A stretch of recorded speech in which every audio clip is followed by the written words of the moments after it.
আজকের রেসিপি হলো একদম সিম্পল নিরামিষ আলু পোস্ত। আলু পোস্ত তো নর্মালি সকলেরই খুবই প্রিয়, আমার তো খুবই প্রিয়। আর পেঁয়াজ দিয়ে তো খুব ভালো লাগে, কিন্তু এইভাবে আলু পোস্ত বানালে কিন্তু দারুণ লাগে। এটা নর্মালি গ্রাম বাংলায় অনেকে বানিয়ে থাকে বা গ্রামের বিয়ে বাড়িতেও খেয়ে থাকে এরকমভাবে আলু পোস্ত। So hey everyone, welcome back to my recipe.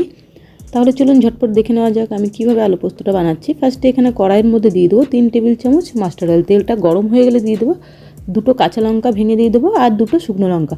ফোড়নটা একটু হয়ে এলে দিয়ে দেবো 1/2 টেবিল চামচ মতো কালো জিরে। কালো জিরেটা একটু যখন হালকা ভাজা ভাজা হয়ে যাবে তখন এখানে আমি অ্যাড করে দেবো 25 গ্রাম পোস্ত। আমি আগে থেকে মিক্সিতে পেস্ট করে রেখে দিয়েছিলাম। 3টে কাঁচা লঙ্কা দিয়ে পোস্তটা দিয়ে দেবো স্বাদ মতো নুন আর একদম সামান্য পরিমাণে একটু মিষ্টি দিয়ে দেবো, চিনিটা আপনারা স্কিপ করতে পারেন, বাট চিনিটা দিলে বেশ ভালো লাগে। যেহেতু এর মধ্যে কোনো রকম পেঁয়াজ টেয়াজ অ্যাড করবো না, সিম্পল একদম আলু দিয়ে পোস্তটা বানাবো।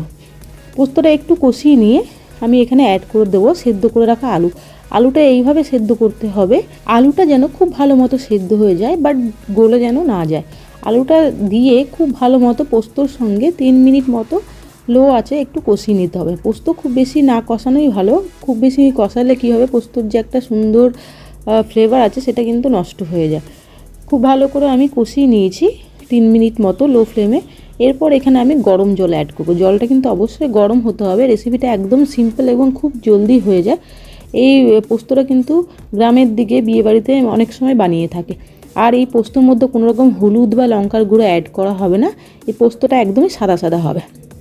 এরপর এখানে সামান্য পরিমাণে আরেকটু নুন অ্যাড করে দেবো। নুনটা একটু কম লাগছিলো, এই জন্য সামান্য একটু নুন অ্যাড করে দিয়েছি। নুনটা দিয়ে ভালো করে মিশিয়ে নিয়ে এরপর এখানে আমি কি করব, কিছু আলুকে এইভাবে প্রেস করে একটু মিশিয়ে দেবো ঝোলের সাথে, যাতে গ্রেভিটা একটু ঘন লাগে। আর এই রান্নাটা কিন্তু একটু ঝোল ঝোল হবে, খুব বেশি ঝোলও হবে না আবার একদম মাখা মাখা হবে না, হালকা একটু ঝোল রাখবো আমি। খুব ভালো করে ভেঙে আমি মিশিয়ে নিয়েছি আলুগুলো। এই পোস্তটা কিন্তু একদম মাখা মাখা হবেও না, আবার একদম যেন ঝোল না হয়। এই ঝোলেই কিন্তু আমি বন্ধ করে দেবো, আর বেশি কিন্তু শুকিয়ে নেব না, তাহলে কি হবে, রেস্টে রেখে দিলে একদম শুকিয়ে যাবে।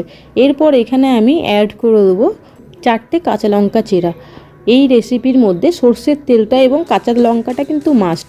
কাঁচা লঙ্কা এবং সর্ষের তেল দিলে কিন্তু রান্নার স্বাদটা দারুণ হয় খেতে। এরপর আমি নামানোর কিছুক্ষণ আগে 2 টেবিল চামচ মতো মাস্টার্ড অয়েল দিয়ে খুব ভালো করে মিশিয়ে নেব। এরপর কিছুক্ষণ আমি ঢাকা দিয়ে রেস্টে রেখে দেবো। সো রেডি হয়ে গেছে একদম সিম্পল আমার আলু পোস্ত। এইভাবে একবার আলু পোস্ত বানিয়ে খেয়ে দেখুন। এই পোস্তটা ভাতের সঙ্গে কিন্তু দারুণ লাগে খেতে। পোস্তটা আমি অন্য একটা পাত্রের মধ্যে উঠিয়ে নেব। সো রেডি হয়ে গেছে একদম সিম্পলভাবে। হাতে সময় না থাকলে এইভাবে একবার আলু পোস্ত বানিয়ে খান, খেতে খুব ভালো লাগে। এরপর এখানে আমি একটা কাঁচা লঙ্কা দিয়ে আরও 1 টেবিল চামচ মতো মাস্টার্ড অয়েল দিয়ে দেবো। মাস্টার্ড অয়েলের জন্য কিন্তু পোস্ত স্বাদটা দারুণ আসে। সো রেডি হয়ে গেছে আমার নিরামিষ আলু পোস্ত। এইভাবে কারা কারা পোস্ত বানিয়ে খেয়েছেন অবশ্যই কমেন্ট করে জানাবেন। রেসিপিটি কেমন লাগলো সেটাও জানাতে ভুলবেন না। আর রেসিপিটি যদি ভালো লেগে থাকে একটা লাইক অবশ্যই করবেন। রেসিপিটি দেখার জন্য সকলকে ধন্যবাদ। টাটা, bye bye and take care.